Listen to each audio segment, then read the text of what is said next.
thought I was on top of the world doing 200K per month. And then suddenly I'm in the depth of hell.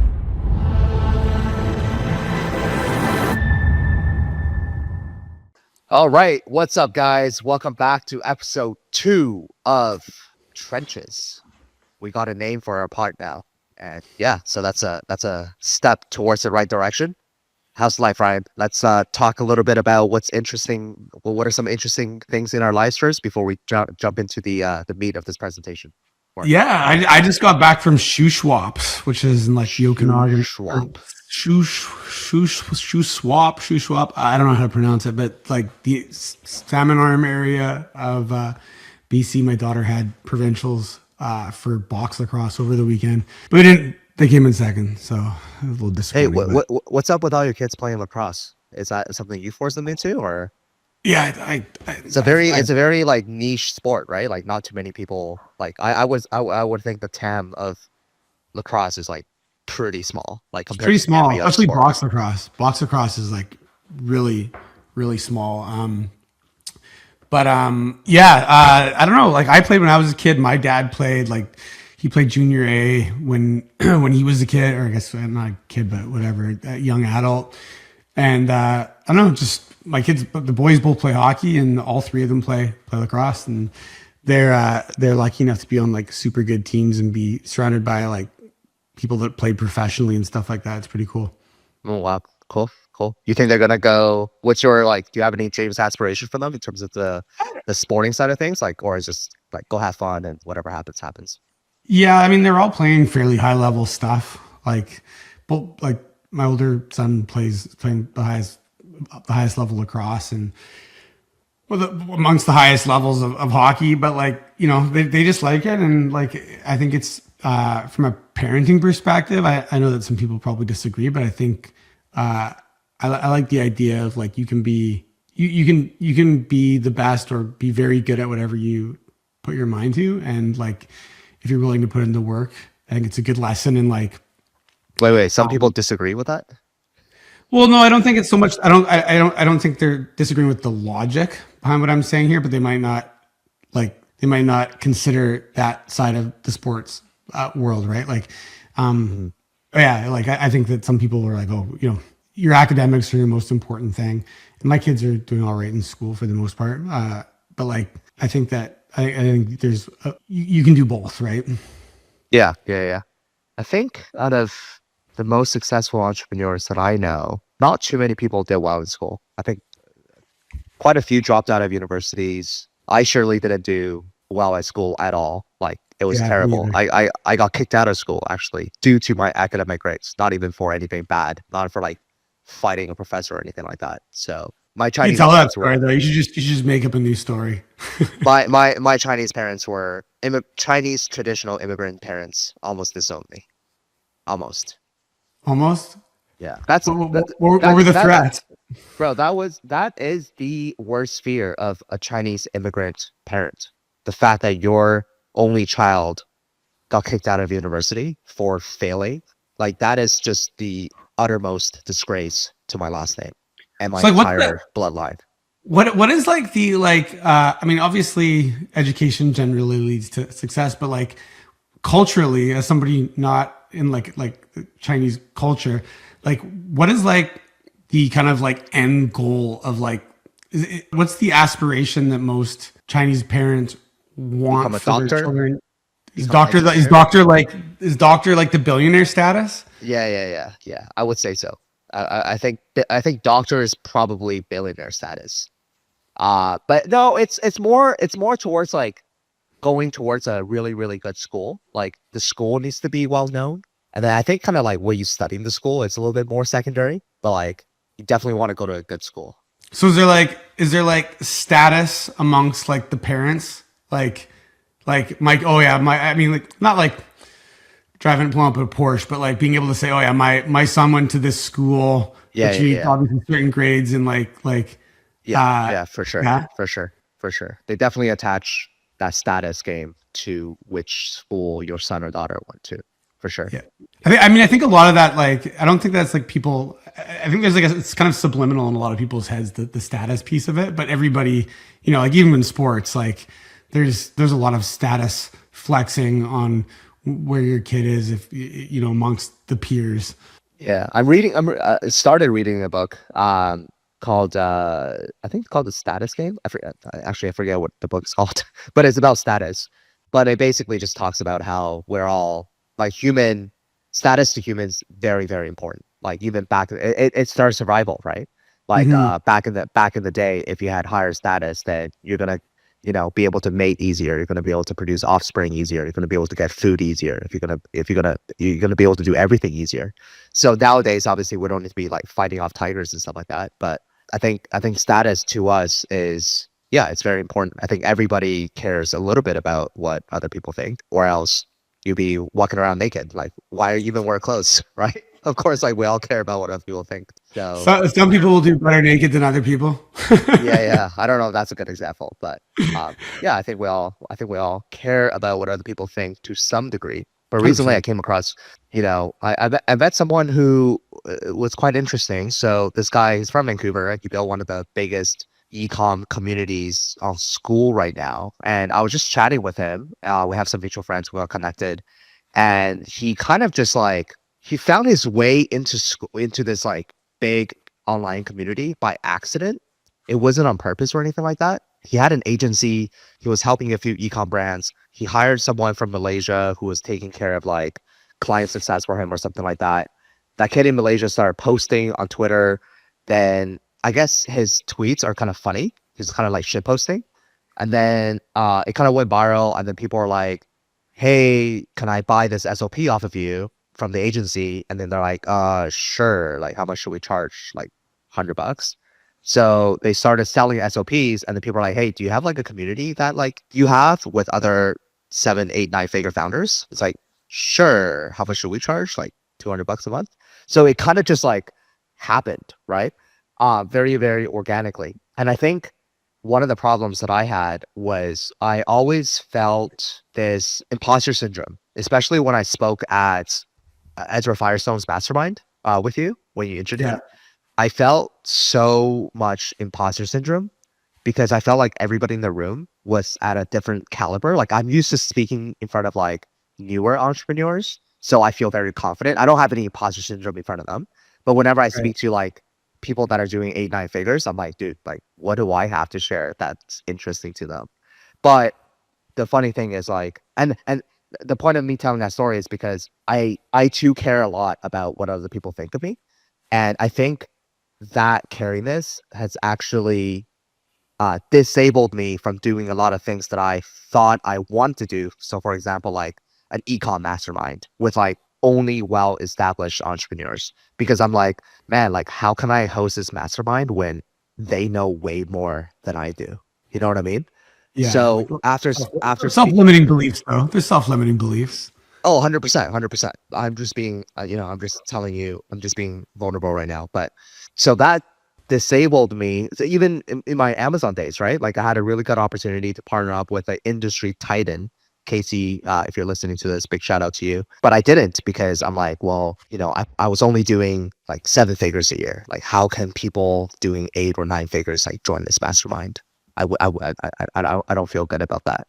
But that's just me. Yeah, like you said, limiting beliefs, caring about what other people think instead of just Yeah. like I wanted to do it, but I guess I just made up all these imaginary stories in my head that wasn't even true. I mean, those are both two forms of like. I think you and I have had this conversation before, but there's like 5 core types of risks that people look at before they make a purchase or make a decision. And I got this from Travis Sago. But it's the acronym's TIMER. It's like time risk, identity risk. Identity risk is how you see yourself. Monetary risk, which is what everybody who's read an Alex Hormozy book pitches. Energy risk and reputation risk, which is literally what you just said. So it's how other people perceive you. Hmm. So So what is this? So you have to basically how do you use this in your ecom business basically? okay. So basically, there are 5 kind of core things that people, when they're looking at risk with taking an offer or making a decision, like those were the things that they think about. And I think where there's time, identity, money, energy, and reputation. And I think like what Alex Hormozy really pushes is the monetary side of it. And like, I think where that really falls short is like, I get like pitched like 100 different things every single day through DMs, and everybody's like, oh, I'll give you, I'll do this or you get your money back. And I'm like, okay, well, here's the thing, dude. As a business, like for a really small business that's completely dependent on the success of this offer that you're giving me, that's great. I understand why that works. But for me, I have to dedicate resources and energy to helping you execute. I need to make sure that you're following compliance and you're doing all this stuff. And then, so there's opportunity cost for me to take your offer, even if there's no financial risk. And furthermore, if you do a shitty job and I recommend this to my team, my reputation's on the line. So there's all these different elements objections that need to be busted or risk reversals that need to exist outside of just monetary for somebody that's like working with a team or like, everybody's situation is a little bit different. But like, anyways, we can talk about this more in the future. But like, so you have to handle those objections then, essentially. Yeah, like you have to you have to understand who you're communicating to, and you need to bust those objections based on who it is, right? Like that's why you oftentimes see in like headlines like how quickly you get the result when it's tied to fitness or something like that, because everybody assumes that there's a time component and there's an energy component. And like you look at like that old ab flex machine where they're like you can get abs in 30 days with just 3 minutes a day of work. So you have the time frame. You also have a very small amount of energy that you're going to need to consume.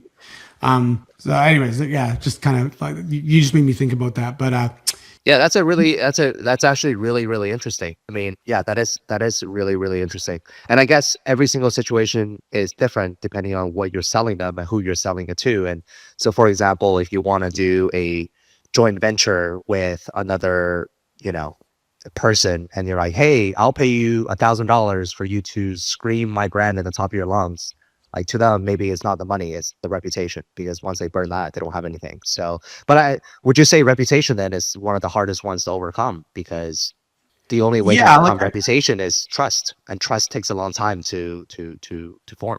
Yeah, I mean, it depends, I guess, on like who you're pitching, right? Like if this is like Oracle or like, some like Fortune 500 company, they're not going to work with Ryan McKenzie's e-com agency because like, I'm not this big swinging dick New York agency that like, that's recognizing like if they screw up, then somebody's like, why did you hire this guy? Yeah, it's pretty interesting. Like, I think that with reputation and stuff too, like I think when you're earlier in the game, when you're coming up and you don't have as much of an audience or people don't know who you are, you're less concerned about it. And this is why you see like a lot of these fly by night, like info product guys who like make a bunch of money, then disappear, because when they started doing whatever it was they're doing, they weren't really too concerned about their reputation because they didn't really have one, at least digitally. And it is interesting. Like,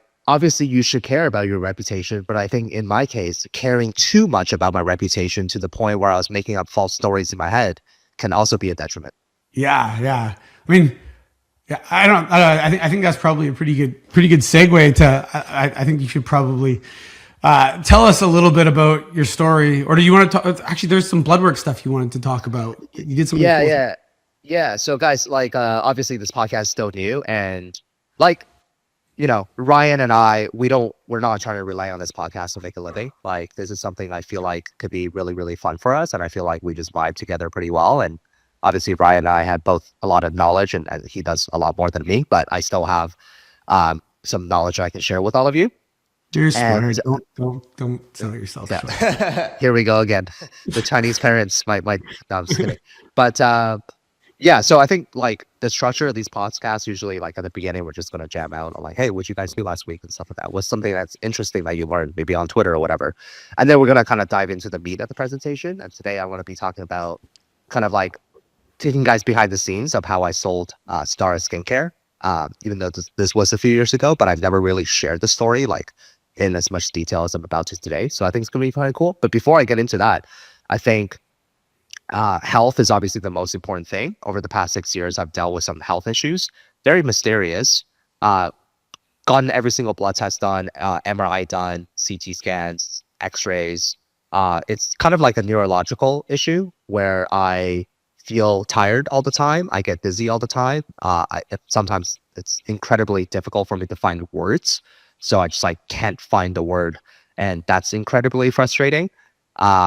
If I were to use my brain for too long, for example, even doing this podcast, I would almost feel like I need to take a nap right after.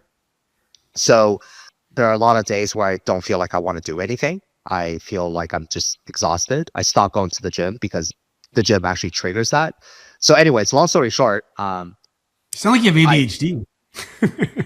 really? Is that ADHD? No, ADHD, that's ADHD's like side effect? Yeah. Everything I just said is A lot of ADHD. the yeah, if I don't, sorry to I didn't mean to change the subject, Yeah, but like, no, if I no, don't take, tell me. if I don't take Vyvanse, Yeah. like I'm not starting. Like Yeah. I'll sit on my computer, and I'll just like But I get like Well- froggy and stuff though. I get like, sorry, not froggy. I don't, foggy, Foggy? and like foggy, very foggy, brain foggy. dude, I mean, like, yeah, like my brain, like, I mean, I've been on these stimulants for a while now, but like, if I don't take them, like, yeah, and I had a good concussion like 2 years ago too. Yeah. But like, I'm like a fraction of what I am when I'm on them, and like super lazy. Like, I could just lay on the couch if I wanted to. I try not to, but yeah.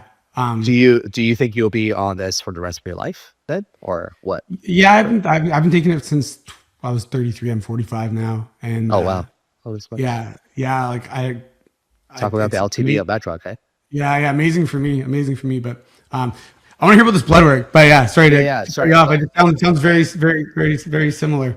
Well, maybe I should try some Vyvanse. What I have tried Vyvanse for like a week. It got me too jittery. Like I was having anxiety. My heart was bouncing. Like I felt like it was like just too much for me. But Yeah. I do remember like in the morning when I took them, I felt like I was Elon Musk. I felt like I could do anything. I felt like I was just like, "Grr." So anyways, I got everything done. I kind of gave up on trying to find the answer just because I couldn't find one for a long time. And mind you, this is over 5 to 6 years. So I gave up and I was doing pretty well. And then after the war, so I moved to Dubai. And then after the war happened, I was getting some like really bad anxiety and like panic attacks. Just because it was like pretty traumatic for me. When you hear things going off, and I was like, this is not what I signed up for. So yeah, it was pretty scary to hear like bombs flying and stuff like that. But I mean, Dubai is safe. It's just, yeah, it was the neighbors is not very nice. But anyways, I started getting some like anxiety, panic attacks and stuff, and then I came home, and it was getting worse and worse. So I was in Vancouver, and then I got introduced to this guy named Chris, and Chris works with a lot of Olympians, a lot of celebrities, a lot of NFL players, NBA players, MVPs, and a lot of really, really interesting athletes that you and I have definitely heard of. And anyways, long story short, I did this blood test with him, and he found a few things that were very, very deficient. So some of these things I've never even been tested for. I can't even pronounce them. He put me on a protocol, and yeah, it's been over a month now, and I feel like I've gotten my energy back. I feel like I'm in my 20s again, almost. I feel like now I still have some bad days here and there, but like overall, the quality of my life have increased substantially, and I feel like I see the light at the end of the tunnel, which is a lot because I've been dealing with this for 5 years, right? Yeah. So it's a pretty cool feeling. And he fixed everything by nutrition. So I have to eat like red bell peppers. I have to eat more cod. I have to eat a lot of seeds, pumpkin seeds, sunflower seeds, pistachio. I have to take some supplements as well. So yeah, it's been cool. And I'm just sharing this resource because I think, especially after like COVID, I think a lot of people became very like, people call it the long COVID, right? But like, Yeah. what does that even mean? What does long COVID even mean? Just a term that's made up when you can't find anything else, right? Yeah, So something to point the finger at a scapegoat, right? yeah, exactly. So if anybody's interested in his services, I'll just give you the website so you can instead of messaging me. But if you want to go to, I'm just trying to find it so I remember. So, Just put it in the notes below too. yeah, so it's Chris at precisionfoodworks, plural.com. precisionfoodworks.com. His name is Chris, Chris. But what's really interesting as well is, yeah, he's worked with over 5,000 athletes. He works with like Navy SEALs and NASA and like all these people. But what's really interesting about this guy is he doesn't have any sort of like online presence. Like his website, I'm not sure if you've ever seen like Berkshire Hathaway's website. It's very basic, right? It's like more than basic. It's like as if someone created in 1991. So this guy's website looks very, very similar. And it's like when the results speak for themselves, you don't need to do like the referrals just come, right? Dude, the best form of marketing is word of mouth. And I probably referred like 10 people to this guy already. I loved this guy so much that I'm more of a promoter, right? I made a video about him on my Instagram and I probably got him 20 customers, right? Easy. But what's crazy about him is apparently he worked with Kim Kardashian, and like he had to tell Kim to like not put his name in her, I guess, like videos because he was just getting too slammed. That's a good problem to have. It's a good problem to have. And I know a few other businesses like this where they have zero, like I'm also invested in a hedge fund. They've outperformed the market since 2017, which is wild. I think there's only a handful of people that can do that on planet Earth. And he's one of them. If you go to his website, they're called LN Assets. Dude, it's the most basic website. It's a picture with like 2 sentences. That's it. And I find that in the financial, especially in the financial service industry, it's almost like this is probably not true, but it's almost like sometimes the fancier the website, the fancier the branding, the shinier the office, the bigger the table, the higher the floor, like the worse the performance of the actual fund is, because they have to use everything else to attract people to come to the fund. Whereas this guy, like his name is Daniel, like he's like, hey, you want to come to my office? I'm like, sure. And we just had lunch, and dude, it was as big as my room, and he had one computer on the side, and that's it. Like it was like nothing fancy at all. I'm like, dude, I love this. Like I love this. You know, like you can just tell this guy's worth hundreds of millions of dollars, but he doesn't need anything. He doesn't need a fancy office to like track people. Believe me or you don't. It's your choice. You can carry on with your day, and I'll just keep wearing shorts to work and have a computer in the middle of the office and don't need anybody. Don't need to impress anybody. I'm already fine whether you come or not. You know. Like, no, it's great. So I think that's like one of the things that I realized is like you gotta have a really good product, man. Because once you have a really, really good product that can actually fix someone's problems and needs and desires, dude, it would just sell itself. Yeah. Yeah. And I don't think like too many people in the e-com space, because at the end of the day, like if we all shut off our ads, our business will go to zero. Not zero, but like it will decrease substantially, like 80-90%. Yeah. Most will go to zero. Yeah. Most will go to zero. So at the end of the day, like, do you have a really good business, or are you just like piggybacking off of Meta and trying to do ads arbitrage? Yeah. So I think, man, like I would love to do business with Chris, because he's apparently developing this AI software as well. And he's like, I've been working on this for like 10 years. And one more thing I want to say about him is I asked him, like, hey, do you do any other tests? He's like, no, I've been doing the same test for 30 years. He's like, I'm the best at this one thing in the entire world. I don't try to be good at other things. I just want to be the best in just one thing. And I'm like, dude, I respect you so much for that. Yeah. Hey, I mean, imagine being able to choose the one thing that you're going to be doing for the rest of your life. Like that's a blessing. Yeah. Like, I can't pick the same thing that I'm going to do for, you know, like I would probably kill to be happy just with consistency, but like not everybody gets that hand.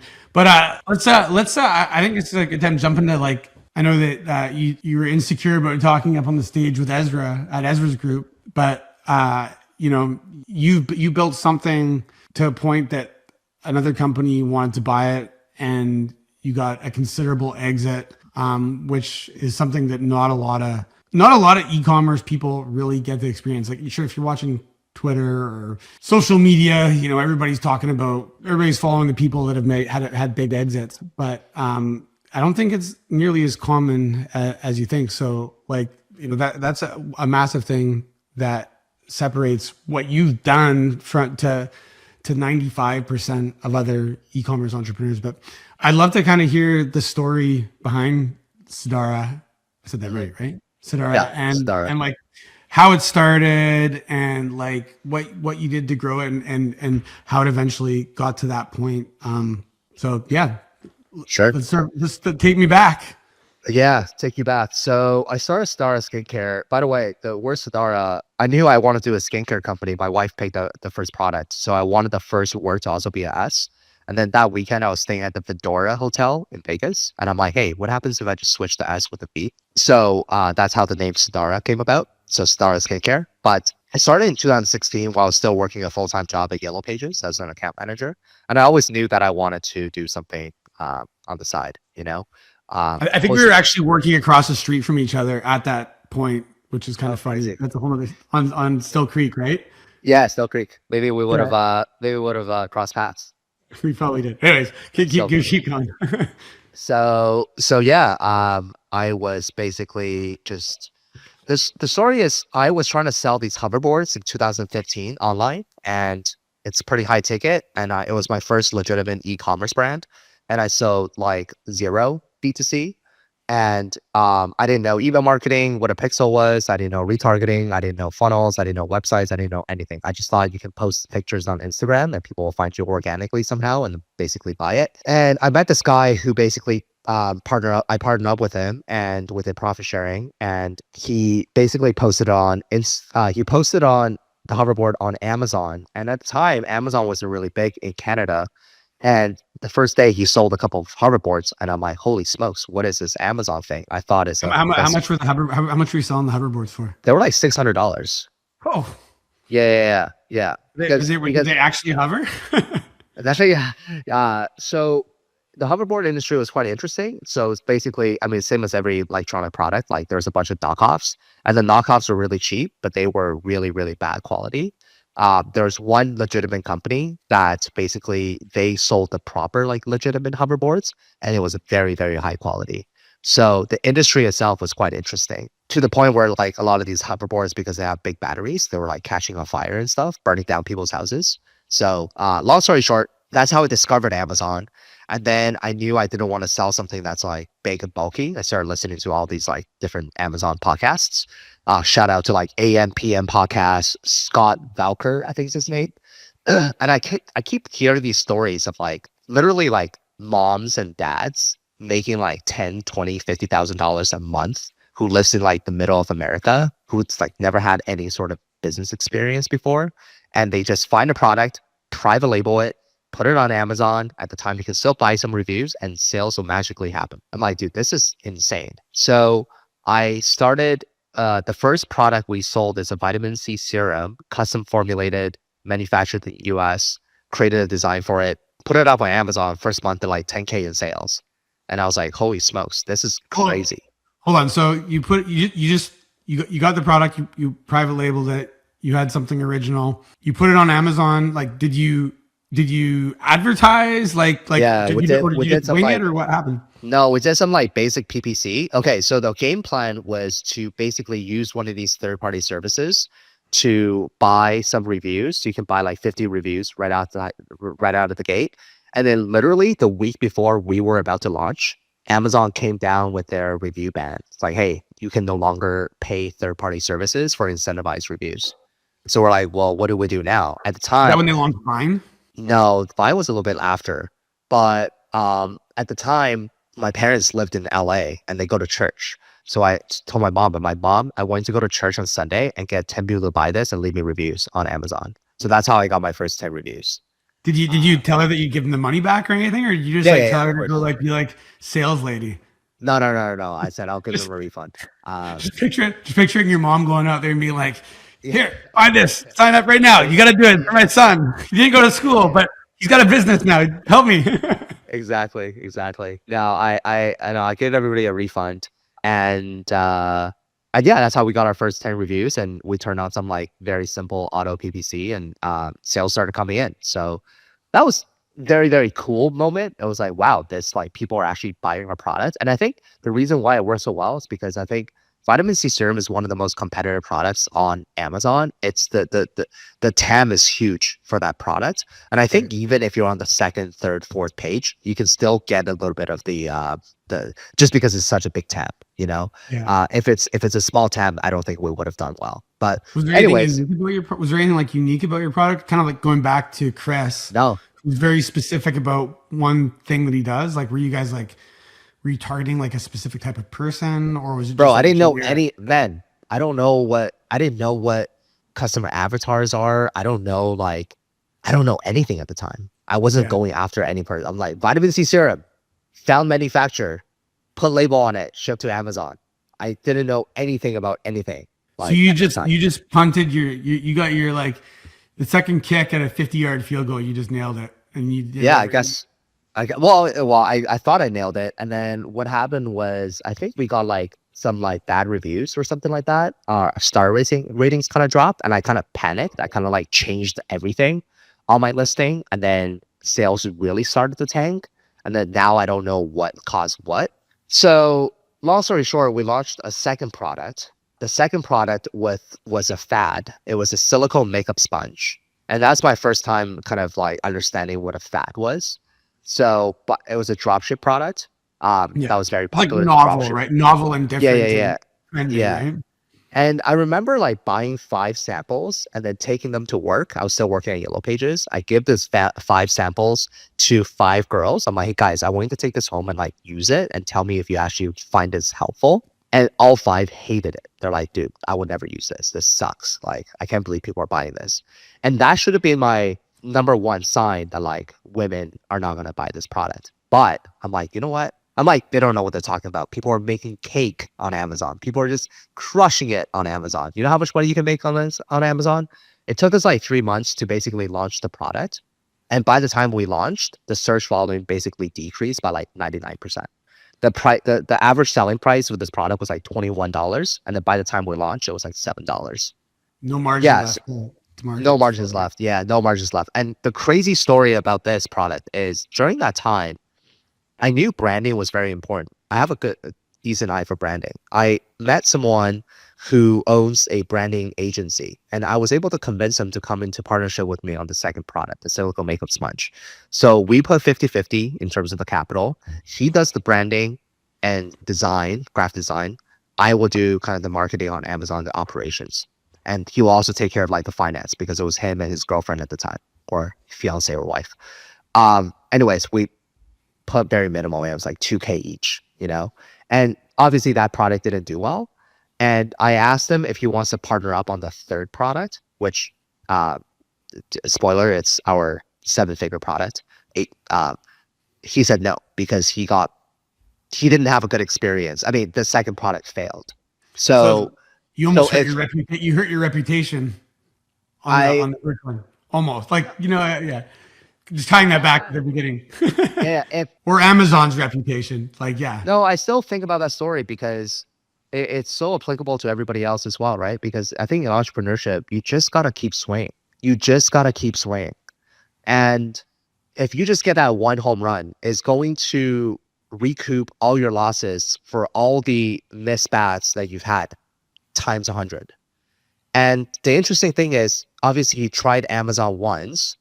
The second product failed, but then that was enough to the point where they didn't want to do it anymore. Now, I'm not blaming them or anything like that. I get it. I think it's very common, right? A lot of people that I know tried Amazon once as well. It didn't work for them, and they got burned by it. They're like, "Oh, Amazon doesn't work." But I knew Amazon works. It's just a matter of finding the right product. So the third product, which was a micro needle derma roller, we were the number one fabulous. seller. Yeah, we were the number one seller on Amazon for that product. That product ended up doing $400,000 a month, $500,000 per month. That's So huge. it was crazy. But that product, my wife found it through social media. I think she was just like on Instagram and she found it and she's like, hey, let's launch this product. Dude, the COGS was like $1. Honestly, it was like under $2 landed. And we were selling the product for like $21.99, and the margins were insane. And I remember when we first when we were about to sell this product, so this product is really interesting because it has needles on the tip. So the whole thing is like, women probably know this, but men, like, you want to roll this roller on your face with needles. Now, very, very, very small, fine needles, not even sharp. But what it's supposed to do is supposed to like kind of like damage your skin, and then your skin will rejuvenate itself, hence making it look plumber and better. So stimulates collagen production or something too. correct, right? correct. Yeah, you can use it for hair growth. So big industry popped up after, which is beard growth, which is the same product but for a different use case. Hair growth, beard growth. So yeah, so we literally right before we were about to launch this product, we ordered inventory. It was like 2,000 units. Right before we were about to order this product, it was being shipped to Amazon. Amazon sends us a letter email saying, hey, you are not allowed to sell this product on Amazon. We're like, how come? Like, I'm looking at other people selling this product on Amazon. How, like, there's other people selling this. They said, well, you need FDA approval. So we're like, what? Like, that's crazy. Like, none of these people have FDA approval. So the more we looked into it, so basically, if the needle size, I think, is over 0.3 millimeters, you need FDA approval. If it's under that, you don't. So ours is under that. So that's good. And also, you cannot make any claims. So you cannot say stimulates collagen, helps with skin, none of that. You can literally sell, you have to just sell this thing without any sort of features and benefits. You can talk about the features, but you cannot talk about the benefits, essentially. So you can be like, yeah. So you basically depending on somebody else to educate the consumer on this product. correct. Which is great because, I mean, that's, at the end, ultimately, Amazon's very bottom funnel, right? Like, no one, like, Amazon is a place where people shop who are like product aware almost, right? Yeah, 100%. So it's like you don't really need to educate people at all. People are just like, oh, who's got nicer branding, who's on the top, who's got most reviews, who's got decent price, I'm going to buy it. Anyways, we were able to basically get our listing on, but that took like a month. And let me tell you, when you have product market fit, it's kind of like probably when you launch True Earth, when you said like sales just started rolling in without you even like, you haven't done everything you need to do, but just like everything you touch is like, just sales are coming in. And it's like going to the casino, you pull the trigger and just like, it just keeps raining down. And I really feel like that's when you have product market fit. It's everything feels easy. Yeah, that even happened for us with True Earth. Like when we launched on Amazon, like 4 months after we started, I just sent the stuff in. I made the ASINs or whatever. I sent the stuff in. I didn't even have any ads running. And like I was up in Harrison Hot Springs on a vacation with my family the day it went live. And I'm like, oh, let's go look and see how it's doing. And we did like $800. I'm like, what the fuck? Like, Yeah. like There's no way, right? where the fuck did $600 come from? I didn't do anything. Yeah. It was just like, yeah, when it's easy, it's easy. It's just, yeah. I think product market fit, like I said, like people have different definitions of it. To me, it's a feeling, it's an energy. It just feels like everything is working. It feels easy. It feels like it feels like the rock is going downhill rather than you pushing the rock uphill. Yeah. Yeah. So I've been chasing that feeling for basically the rest. Chasing the dragon. Well, hey, so what I'm curious, like, so you guys got this, you guys had product 1, it worked well. Product 2 was a dud. Yeah. Product 3, which I remember you showing me this actually when we first met and we did a podcast actually. This is probably like 8 years ago. So like, what was your strategy once you kind of like, you had these 2 products that were working? Were you like, how were you marketing it? Were you just using PPC? Were you trying to build like organic rankings on Amazon? Like how did you grow the products once you got them up there? Yeah. So I think on Amazon, it's all about ranking. So Amazon is a search engine. And when it comes to search engines, you obviously want to appear at the top of the search engine as high as possible. So the only way for you to increase your ranking on Amazon is by sales velocity. Simply just how many sales are you doing? If you're doing more sales than your competitor, you are going to get pushed up in the Amazon algorithm because they think that people like your product better than everybody else. So at the time, we had something called Rank It Bank, and we kind of like developed this. I still think it's like one of the coolest names I've ever came up with. But basically what we did is we did giveaways. So we would create a Facebook ad telling people like, hey, um, do you we're looking for beta testers for this brand new brand. Um, in fact, we're giving you 95% off, but all you need to do is purchase product on Amazon, send us the order ID, we'll send you a refund via PayPal, and uh, that's how we essentially boosted rankings on our products. And that way you can create a review funnel as well outside of Amazon. So we use the ManyChat. We automated everything using ManyChat. And that's when ManyChat literally just first came out. And people was like, when we taught this to people, people were like, their mind blew. But it was like, talk about reputation. Like, I think people in the industry at that time thought I was some like crazy genius or something. That was pretty cool. But and then I think you also want to attach something called a super URL. So what a super URL is, and people still use this to this day, is basically the best way for ranking on Amazon is if someone goes on Amazon.com, types in the keyword. So for example, micro needle derma roller, then they basically browse through Amazon like a normal person would, click on some like competitors listings, click on your listing, click out of it, look at some images, read the reviews. Then they go back to your product and end up buying it. That's like, think of that's like a brownie point. That's like boop, like little ranking juice that just happened for you. So you want to mimic that buyer behavior. And at the time, we were able to get our hands on this like super URL, because obviously like you telling people to do that, people are not going to do that, right? People are not going to go on Amazon. Oh yeah, let me follow these steps. Like no one's going to do that. So we were able to get this like super URL where it kind of mimics that behavior. Now that those super URLs changes like very frequently because Amazon will like kind of patch it, and then like you just got to figure out a new way to do it. And then we're able to like stuff multiple keywords in that URL as well. So that way, if someone just purchased the product through that URL, you not only get ranking for like one keyword, you get ranking for like multiple keywords. So that helped a lot with our ranking. And I think we got really lucky as well, because if you look at Google Trends, derma roller just like picked up so much, right? And then what's really cool is the derma roller product goes really well with the vitamin C serum. So when people actually roll, they want to put, you got to put some serum on after, because the serum absorption rate is much, much better. And so people were buying the bundles quite a bit. So that drove our AOV up quite a bit. So if you have products on Amazon right now, highly recommend bundling. I think now there's like virtual bundles. So before we literally had to create a physical bundle, logistically kind of sucks, but now there's virtual bundles. So Amazon can just pull things out of their warehouse. But yeah, I mean, I quit my job in like December 2017. I quit my full-time job December 2017 because my boss found my YouTube channel where I was documenting this journey. At the time, I was very into Gary Vee, and he just said, document your journey. So I did, and I got fired. So screw you, Gary Vee. They fired you for that?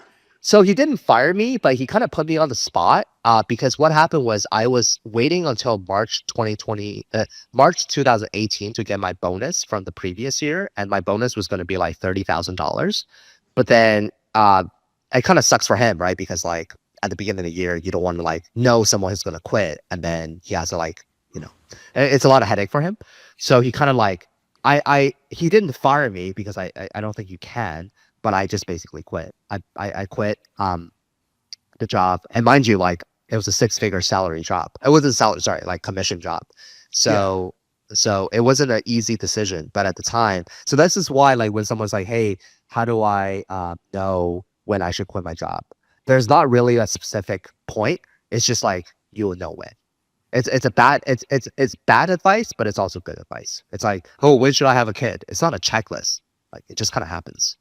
And usually it winds up happening sooner, like when you're still not quite ready for it. Like, and it's almost always going to be a bit of a shell shock when you cut out all of your income, 100%. I didn't even tell I was so impulsive. I made up my mind in that meeting and I didn't even tell my wife. I didn't even consult with her. I didn't even like ask her if I should quit my job. At the time, she had a good job. She was working at UPS.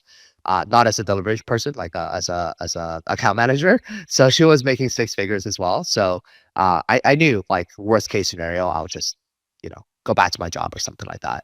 But I quit. So I quit my job in November, December 2017.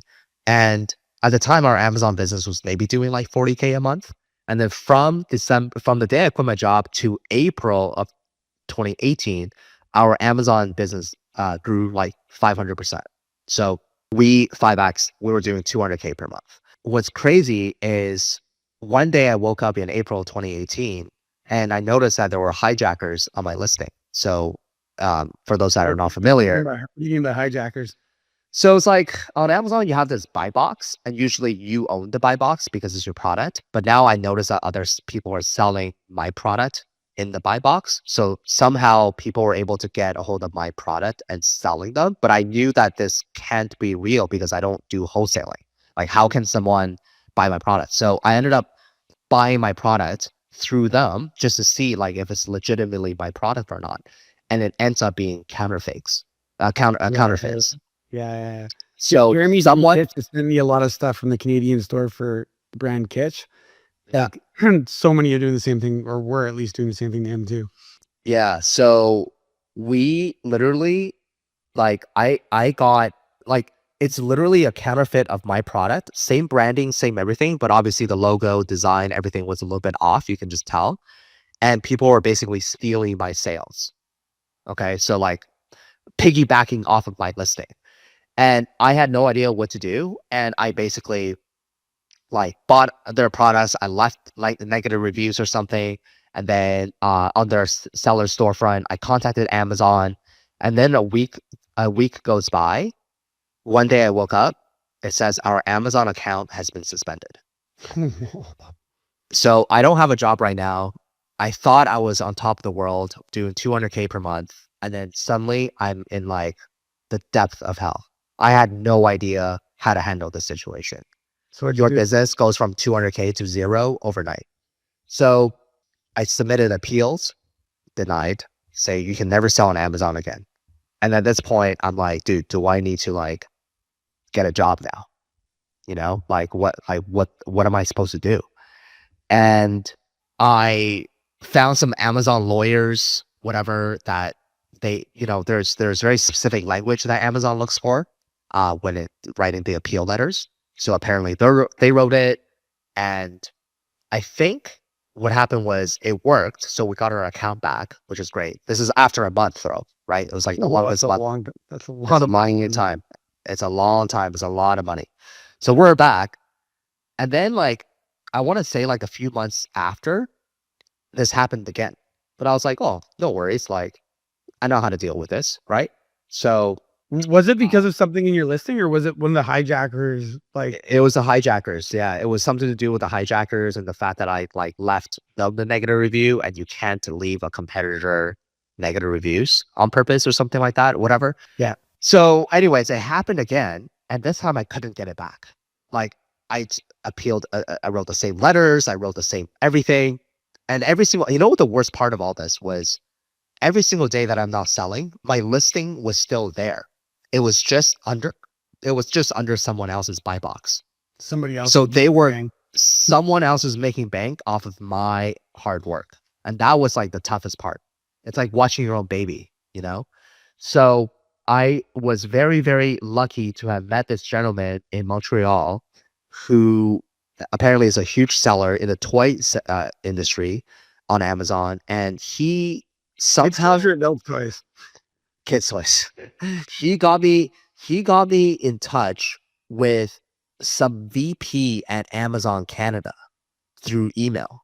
And I emailed him, I pled with him. I was like, I'll owe you my life if you fix this for me or whatever.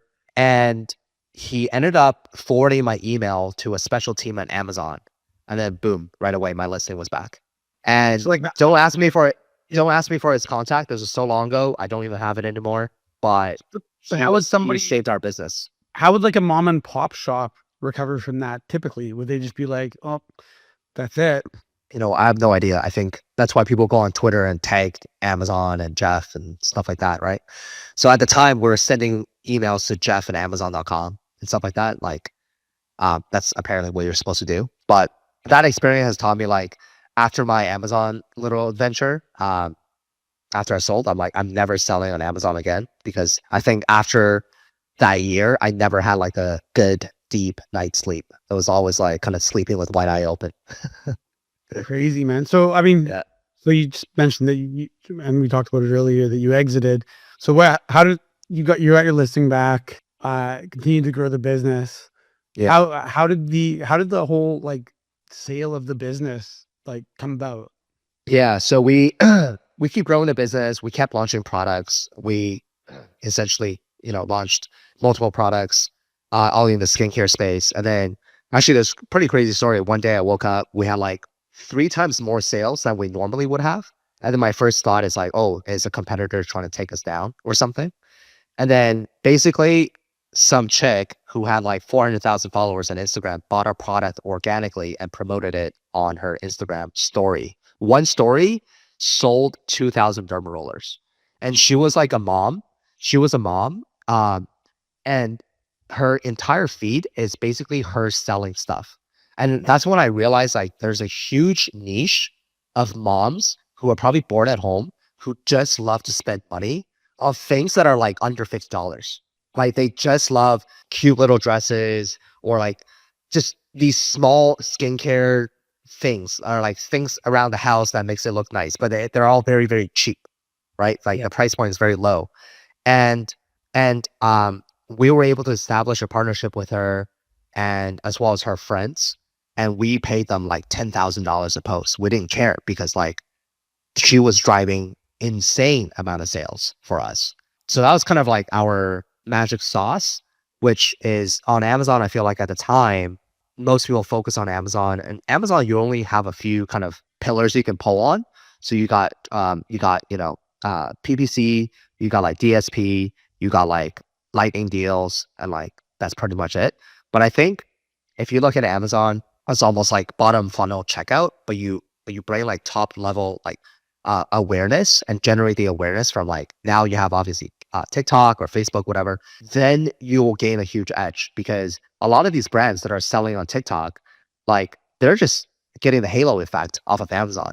But by not trying to discredit Amazon, because I still think Amazon is super powerful. You have to have both to make it work, because I even know D2C brands where they're losing money on D2C or breaking even on D2C, and they're making all their margin on Amazon. So yeah, so the sale, basically I decided to sell the business because I just felt like I was kind of entertaining it. I just wanted to see what kind of offer I would get. And then Did you go to like a broker? Hold on. Did you step back?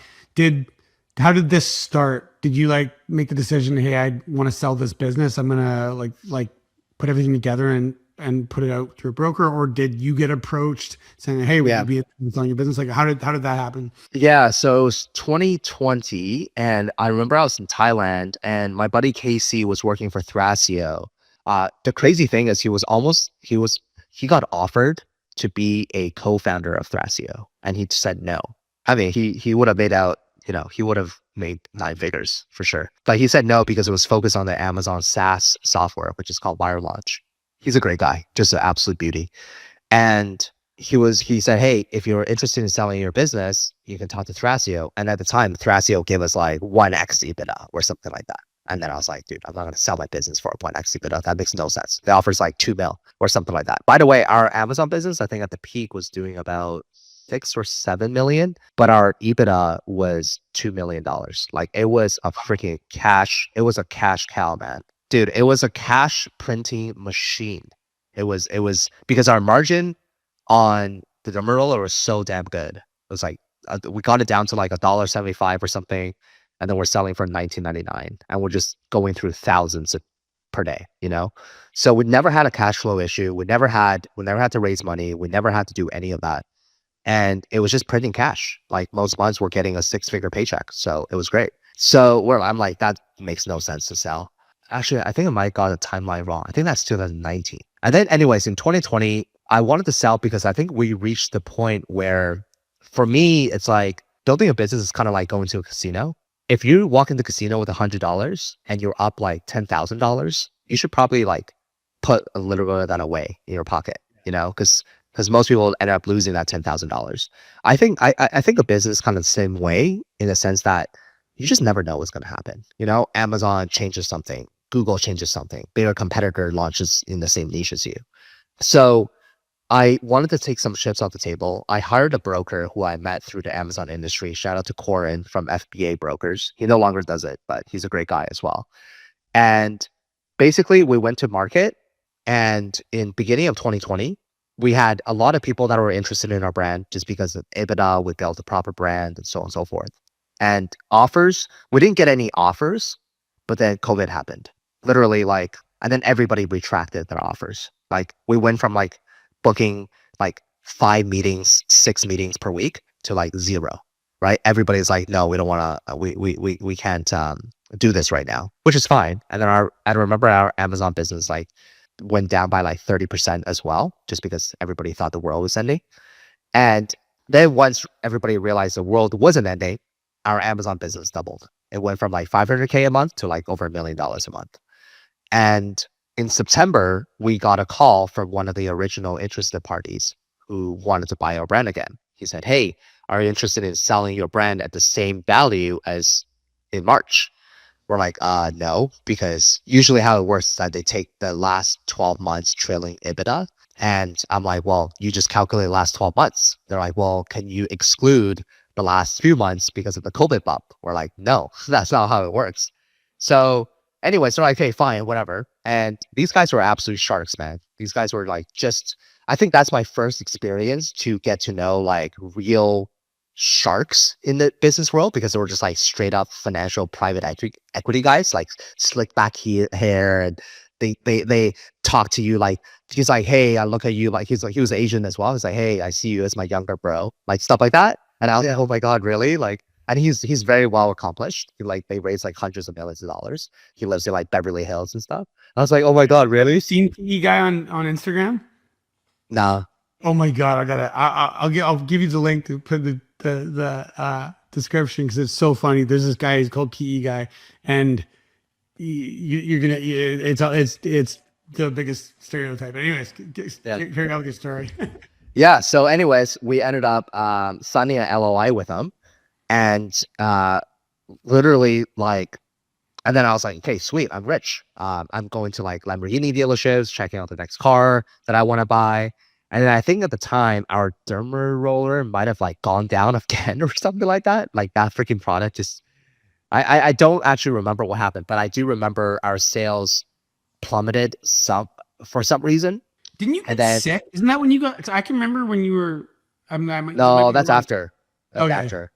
Yeah. And then my wife is like, dude, what are you like? She's like, what are you doing? Like, we haven't sold the business yet. Like, we haven't received the paycheck yet. And then anyways, they try to actually change the terms, because during the due diligence, our sales went down a little bit. So at the end, they try to change the terms and the payout, whatever. And then we're like, no, we're not doing that. So the deal fell through. And for anybody who's gone through like, a due diligence process for it not to like go through, it's very emotionally taxing. There's like a term called deal fatigue, to the point where it's like at the end you're just like, oh fuck it, who cares, man, just take it, kind of thing. My wife was I was very much on the deal fatigue side of things. My wife is very stubborn, so she's like, no, we're not taking this deal, which I'm so thankfully she said that. So long story short, we was like, okay, now like I have to like, okay, do this Amazon business again, whatever. And Thrasio is now a big player. They raised a bunch of money, hundreds of millions of dollars, to buy Amazon brands. And my friend Casey was on their board at the time, I believe. And then I think before the year end, they really needed to hit certain targets. So I contact Casey, and Casey's like, hey, we have some cash. Like, we're looking to buy. We want to close the year strong. If you're interested in selling your brand, let's talk. So we ended up talking to Thrasio. It was like within a month, they did due diligence, and then we agreed on the number. One thing that for anybody that's interested in selling, so there's 2 parts of a deal. The first part is the financial number, like how much is your business worth. But the second part, which is equally as important, is the deal structure. So I can say, hey, I'm going to pay your company $100 million. I'm going to buy your company for $100 million, but I'm going to give you $10,000 per year for the next whatever years. Are you going to take that deal? Of course not. But at the end of the day, your company is still worth $100 million. It's just the deal structure is a little off. Now, in the real world, how it works is usually you get a piece of it upfront, and the other piece of it could be something called seller financing, which is basically it's like they are going to use the profit that's generated from the company to basically pay you. It's like a loan, or it could be like something called a performance pay. So they say, hey, I'm going to pay. So let's say your company's worth $10 million. I'm going to pay you $5 million right now in cash, but then the other 50%, if we grow the company from 10 million to 20 million, you will get like 10 million. I'm just making up an example. So it's like based on the future performance. Now, Thrasio, obviously every single buyer wants to give you as little cash as possible up front, and then put more of the dollar amount on the future earnout because it's uncertain. And I was kind of drawn to it because they're like showing me case studies of all these brands that they grew and stuff. And honestly, they didn't grow too many. It was like 3 out of hundreds that they bought. So I probably should have asked that, like, hey, what happened to all the other brands? But they showed me the top ones, right? There's one called like they hire Snoop Dogg to promote this like big or angry orange, whatever. I think that one has done really well. And they try to sell you like, hey, we have teams for QBS, we have teams for Meta, we know people inside Amazon, we know like they just really, really try to sell you the vision. And you believe it because you're like, well, it's a Thrasio, right? They're like probably the best that can ever do it. But something my broker basically said is like, you want to take as much cash upfront as possible. Even if the future earning is as little as possible, you want to take as much cash as possible. And I'm so thankful for Corin to tell me that advice because we all know what kind of happened to Thrasio. They basically went bankrupt, which is insane. So I didn't get any of my future earnouts, right? If I had kind of took more future earnouts, then my deal size would have been substantially less. So at the end of the day, we sold our business close to like $8 million Canadian, by the way. So, but that included inventory and stuff. We had like about $1 million in inventory, but it was great, bootstrapped. We took on a lot of money,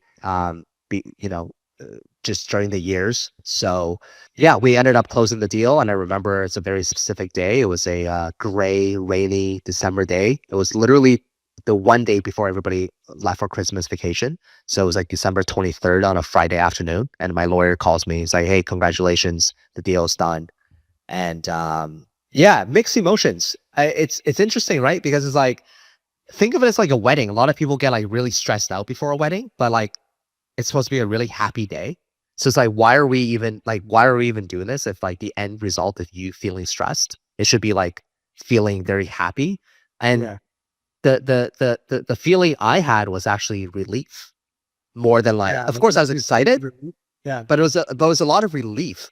It's interesting, right? It's like one of the best things that have ever happened to me, but you feel relief by it rather than like excitement by it. And what kind of sucked at the time was that it was like peak of COVID. So this is like COVID was still a thing and we couldn't even celebrate. I remember like, because remember the restaurants were like 6 people max, like houses were 6 people max.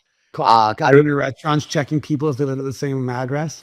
Dude, like what yeah, it's crazy, man. So like I couldn't even host like a big thing. So I invited like some of my closest friends. There were 6 of us, 3 couples. We went to Whistler and it was New Year's Eve. And I remember I got this like beautiful chalet. I paid for everything, dinner and everything. Got some Dom Perignon. Like I wanted to celebrate. And I remember who's our health minister? The woman. Bonnie. Why does that name sound so familiar? They both like glory hole.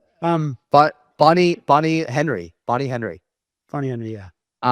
Bonnie Henry said, okay, it's New Year's Eve. We want to make sure COVID is contained. So basically, we're gonna cut off alcohol at 8 p.m. Do you remember that? Yeah. So we went to a restaurant. We got absolutely wasted, but like basically 9. And then we went back to the chalet because there's nothing else to do. The restaurant's like basically closed at like 9 p.m. And like we all passed out by like 9:30. So like we didn't even do the countdown because we're not gonna stay up for another 2.5 hours, right? No, you probably felt all right the next day with all that sleep. Yeah, 3.5 hours. But yeah, man, that was pretty much the the gist of it. Yeah, it's been quite the journey, and yeah, it's been a blessing as well. So yeah. Yeah, I think we're gonna need another episode to hear about the post purchase or post sell. Post-purchase sale emotional. Yeah, like what? Yeah, I'm gonna have to leave this as a cliffhanger. Yeah, But sure.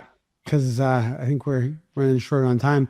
But I think there's a whole nother episode talking about what life is like after you sell and like. Yeah, I think after not even after I sell, right? I'm sure same towards you. Like you made, you've done well in life, and I think it's like I think the question is like, what's life like after you worked so hard on something you thought was the end destination, right? It's like a marathon. Like you cross the finish line. Like Yeah. yeah, I crossed the finish line. It's like, okay, now what? Right? Great Now what? David So Goggins-esque. yeah, so I never had to deal with that. It was, I think for me, it was very much just like run towards the finish line as quickly as possible. And I think that yeah, we could talk about this on another episode. But yeah, it's been quite the interesting journey, and I feel like it's made me into a more matured person for sure. It's definitely matured me, and I think right now I'm building some new businesses. I think how I'm approaching these new businesses is substantially different than how I approached the first one. But it does beg the question: was I only successful in the first one because of how I approached it? So You never it's know interesting. because everything always changes and the environmental conditions will never be the same as they were that Yeah, last time. yeah, that's right. That's right. Cool. Sweet guys. Well, guys, hopefully you guys enjoyed this episode. Let us know in the comment section down below. Like, just let us know what you think of this. Like, you think this is cool, this is interesting. I love to just get some of your feedback, honestly. Like, and yeah, I mean, I'm enjoying this 1 hour talk with you, Ryan, every single week, and hopefully we'll keep blasting it. And I think next episode we're gonna talk about. I love to ask you about all the AI tools you've been building. Before this call, Ryan basically told me, "Is like, dude, I started using Fable 5 and it cut off my spin after 10 minutes. Like, how do you even do that? That's crazy." So let's talk about how you're using Claude for ecom next on the next episode. All right, sounds good. Cool. All right, guys. Thank you all so much. Leave a comment down below. Give us a rating as well, and we will talk to you guys soon. Bye bye. See you in the next one.